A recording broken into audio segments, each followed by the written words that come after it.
즐겁다는 것이 충만한 기쁨을 의미하지는 않습니다. 그건 완전함에 대한 기쁨이고, 기쁨, 그것이 완전함입니다. 따라서 충만한 무한함을 아는 이는 무한한 기쁨도 압니다. 그리고 이러한 기쁨은 외부에서 만들어진 조건들이 아닙니다. 비단이나 종이로 만든 꽃은 그것에 향을 내려면 향수가 필요합니다. 사람들은 마치 자신에게 아무런 자연적인 향기가 없는 것처럼 내면에 자리한 연꽃에 향기를 뿌려주는 것이 명상이라고 생각합니다. 이 꽃의 꿀, 즉 우리 존재의 본질은 몸이라 부르는 벌집의 각 방에서 윙윙거리는 벌들의 소리, 그러니까 내면의 소리에 의해서 방해를 받습니다. 사람들은 입에서는 짠맛을, 그리고 마음에서는 쓴맛을 느끼기 때문에 달콤한 꿀을 늘 갈망하지요. 하지만 달콤한 꿀이 든 벌집은 바로 여기, 여러분의 완전함 속에 이미 내재되어 있습니다. 여러분이 어떤 사람의 벌집이 비어 있는 것을 본다면 그때 당신의 달콤한 꿀로 그를 채워주세요. 여러분 안에는 항상 꿀이 가득 들어 있습니다. 그 꿀은 가득 채워져 있기 때문에 비워지지 않습니다. 언제나 여러분과 함께 할 겁니다.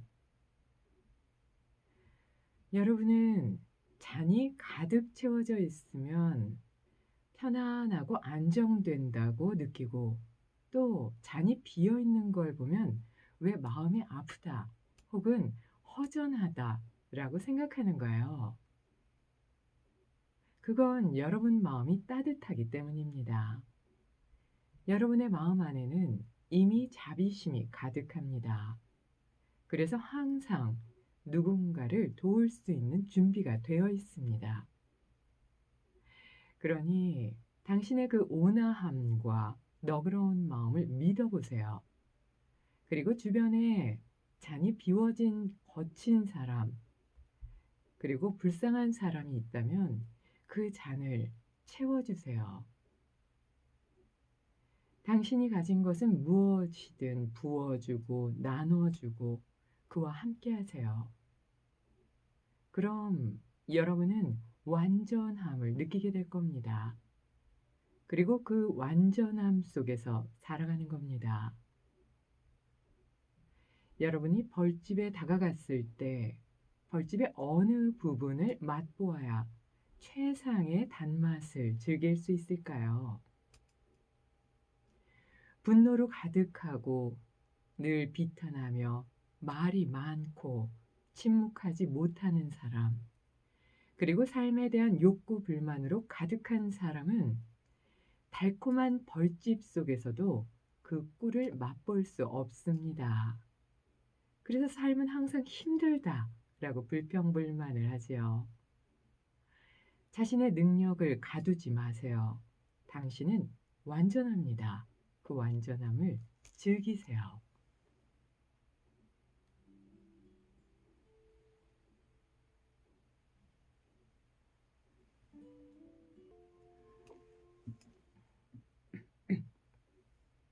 원스 인 어 블루 문, 타로 이와시로의 곡 들으셨습니다.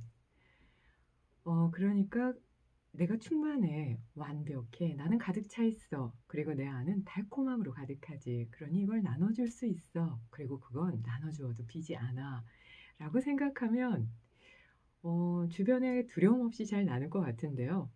이거 주고 나면 비워버리겠지? 그리고 또 어떻게 채워? 라고 생각하는 건 이미 내가 완전하다는 걸 내가 인정하지 않는 거잖아요. 그러니까 우선은 나는 충만하다. 그리고 마치 벌꿀처럼 그렇게 달콤한 것으로 가득 차 있는 사랑이 가득한 사람이다 하는 걸 좀 믿어야 된다 하는 말씀을 계속 해 주고 계신데요. 그걸 믿지 못하는 건 윙윙거리는 벌들의 소리, 나다, NADA, 내면의 소리라고 하는데요. 이것에 의해서 방해를 받기 때문이라고 했어요. 그 내면에서 이렇게 얘기하죠. "불안해. 주지 마. 비워버리면 어떡할래? 나중에 필요할 수도 있잖아. 그냥 네가 가지고 있어." 이런 얘기를 한켠에서 할 때가 있지요. 가끔 있습니다. 그래서 잘 안 나누게 되는데요. 부처님도 "보시는 정말 좋은 거다."라고 말씀하신 건 보시를 하면 할수록 쌓이지 그게 비워지지는 않고 더 충만해진다 하는 걸 말씀해 주셨는데도 불구하고 눈앞에 있는 것만 보고 불안해할 때가 있습니다. 그러니까 그거를 항상 이렇게 '꿀이 가득하다.'라고 믿으면서 옆에 사람이 그게 비어 있다면 거칠어진 감정 속에서 힘들어한다면 "그 꿀을 아낌없이 나누어라." 라고 말씀하셨어요. 그러니까 '나는 유한해. 내 능력은 이게 한계야.' 라고 내가 나를 그렇게 작게 만들고 좀 옹졸하게 만들지 말아야 되겠다 하는 생각도 다시 한번 하게 됩니다. 계속해서 스와미 베다의 쿤달리니 만나보겠습니다.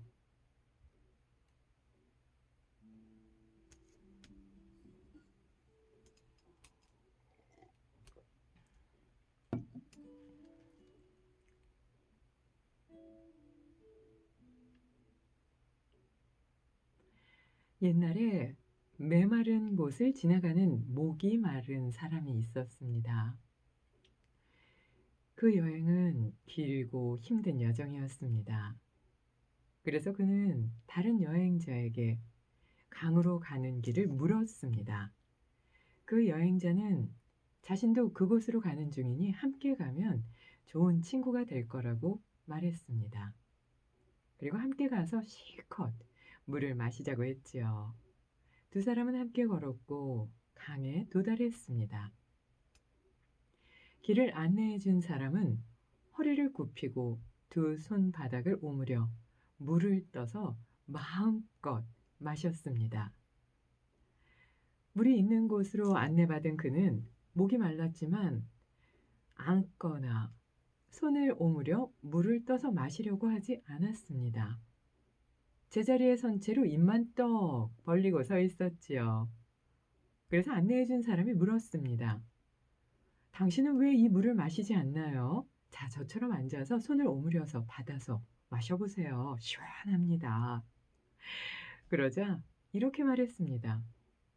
제가 이 강물을 마시기에는 강물이 너무 많아요.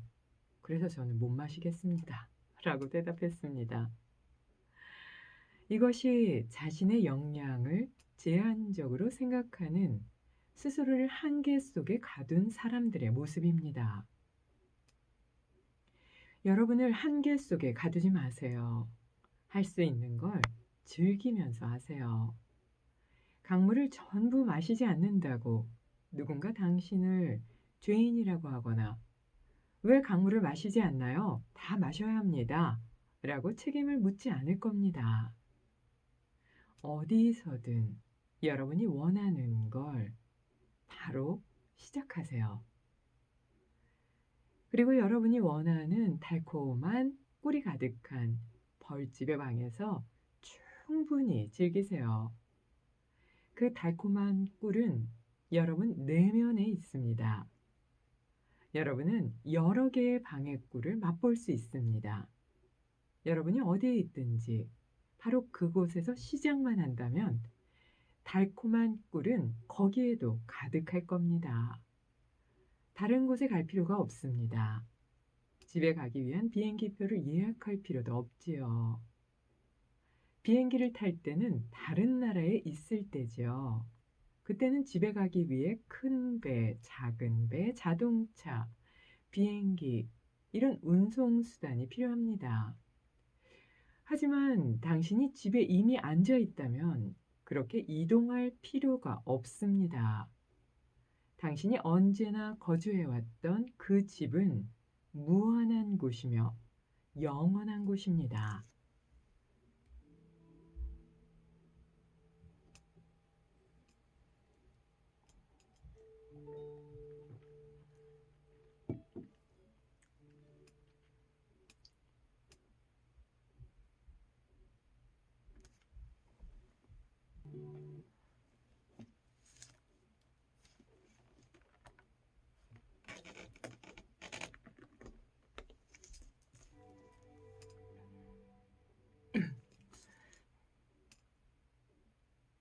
영화 냉정과 열정 사이 OST 중에서 히스토리 들으셨습니다. 제가 우리 한 PD님 오시자마자 "저 이 곡 진짜 좋아하는데요." 하고 신청했거든요. 이렇게 선물처럼 주셔서 감사합니다. 편안하지 않으셨나요? 제가 좋아하는 너무 개인적인 곡인가요? 라디오 힐링 요가 시간입니다.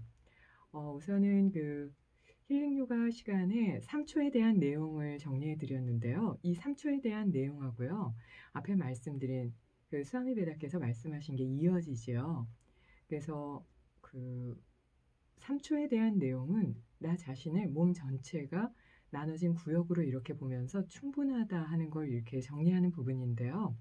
우선은 스와미지께서 말씀하신 것처럼 허리를 굽혀서 손바닥을 모아서 오아시스에서 물을 먹듯 그렇게 실질적으로 내가 삶에서 실천할 때, 그리고 내가 몸을 움직여서 건강을 잘 다스리려고 할 때 3초 동안 잘 순환이 되고 움직여질 수 있죠.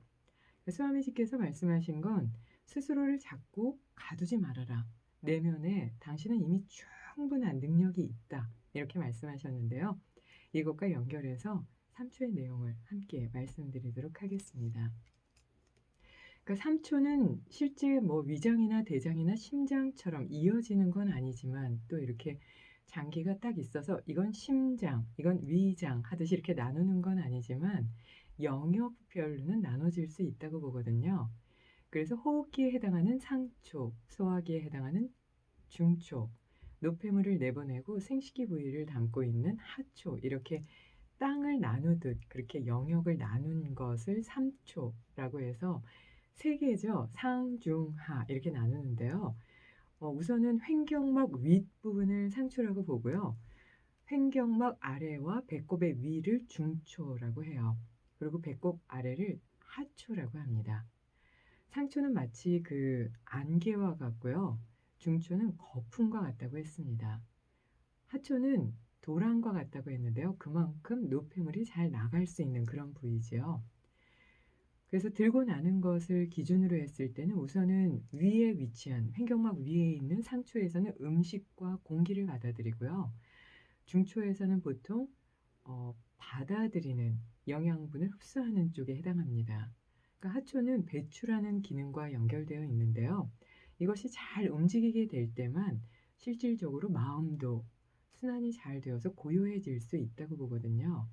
감정이 지나치게 들뜨거나 우울하거나 한쪽으로 치우치거나 이렇게 되면 좀 집중하기 어려워져서 공허함마저 들게 될 수가 있는데요. 공허한 마음이 들 때 나는 위, 중간, 아래 중에 어디가 좀 불편한가?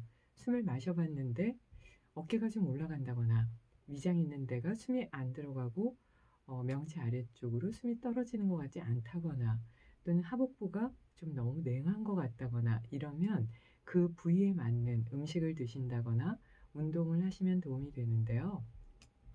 우선 위쪽으로 숨이 좀 안 들어갈 때는 유산소 운동을 좀 많이 하시고요. 중간 부분이 좀 불편할 때는 많이 걷는다거나 유산소 운동과 함께 팔다리를 좀 많이 움직인다거나 이렇게 하는 게 도움이 되고요. 하초 쪽, 배 아래쪽이 좀 안 된다 이럴 때는 등을 대고 누워서 골반을 든다든지 팔다리를 좀 흔든다든지 하면서 걷는 운동, 그리고 가볍게 뛰면서 노폐물이 좀 잘 나가게 하는 게 도움이 될 수가 있는데요. 이런 방법들과 함께 요가 동작, 그리고 호흡기도 잘 상황에 맞춰서 이렇게 적용한다면 우선은 몸 안쪽에 오장육부가 잘 순환이 되기 때문에 마음이 좀 편안해질 수 있고요. 몸이 가벼워지면 우선은 부종도 좀 사라지면서 관절 있는 데가 가벼워지니까 컨디션 조절에도 많이 도움이 될 수가 있거든요. 근데 3초와 연결되는 게 다음 주에 준비하고 있는 심포, 마음 상태를 다스리는 데 도움이 되는 심포랑 연결이 된다고 봐요. 그래서 오장육부가 좀 불편할 때는 내가 마음도 불편해질 수 있겠구나. 그럼 빨리 뭔가 운동도 하고 음식 조절도 하고 의식적으로 좀 휴식도 취하면서 잘 조절해야 되겠다 하고 조절하신다면 크게 문제가 없지 않을까 싶습니다. 우선은 이 3초에 도움이 되는 소리는요. 하복부부터 중간 위까지 잘 움직일 수 있게 히읗이 하고 숨을 마셨다가 내쉬면서 천천히 소리를 내게 되면 복부 전체가 좀 수축하면서 정화되기도 하고 강화될 수가 있으니까요. 이렇게 히 소리와 함께 배 안쪽을 좀 정화시킨다 생각하시면서 또 올해 마지막을 정리하면서 올해 마지막까지 좀 날 꽉 잡고 있었던, 날 무겁게 했던 마음이 있다면, 잡고 있어도 해결 안 되는데 그냥 몸도 마음도 가벼워지게 하기 위해서 이 소리와 함께 그냥 버려야 되겠다. 우리 기분 좋을 때 히히히 아니면 희죽희죽 웃는다 이러잖아요. 그것과도 연결이 돼요. 그래서 기분 좋게 그냥 버리고 가자. 쓰레기통 버린다. 이렇게 생각하고 한번 해보셔도 좋을 것 같아요. 그리고 나서는 엄지손가락으로 늑골뼈를 하나하나 겨드랑이 안쪽에서부터 골반까지 누르면서 내려오시면 직접적으로 오장육부의 상태를 느낄 수가 있는데요. 약간 찌릿하거나 통증이 있을 때는 그런 자극의 느낌이 없을 때까지, 사라질 때까지 반복하신다면 오장육부의 순환과 함께 깊은 숨이 가능해져서요. 마음을 좀 편안하게 집중하는 데도 도움이 될 수 있겠습니다. 말씀드린 내용을 명상막과 함께 정리했습니다.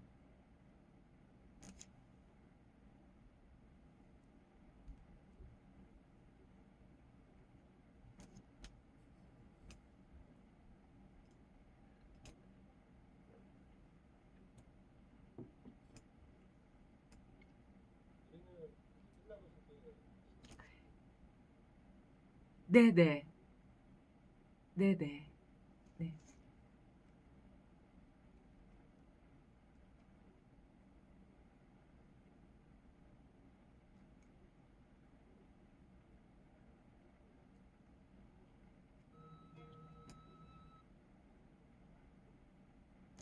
응? 부장님, 중간에 노래가 안 나갔었고요. 여기서 명상음악 주시면 제가 이거를 읽고 그 다음에 이제 나머지 시간 음악으로. 네네.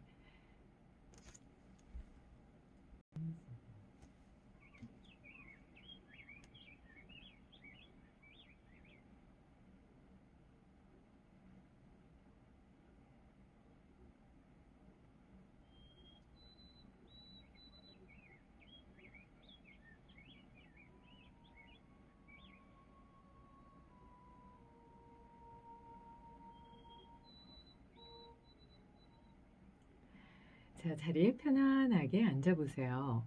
머리와 골반이 일직선이 되게 등을 바로 펴니다. 턱을 가슴 쪽으로 당겨보세요. 숨을 마셨다가 내쉬면서 복부 아래부터 중간 그리고 복부의 윗부분까지 차례로 수축합니다. 그리고 히읗 이 하고 한 번에 부드럽게 소리를 냅니다. 다시 한번 해보실까요? 숨을 마셨다가 내쉬면서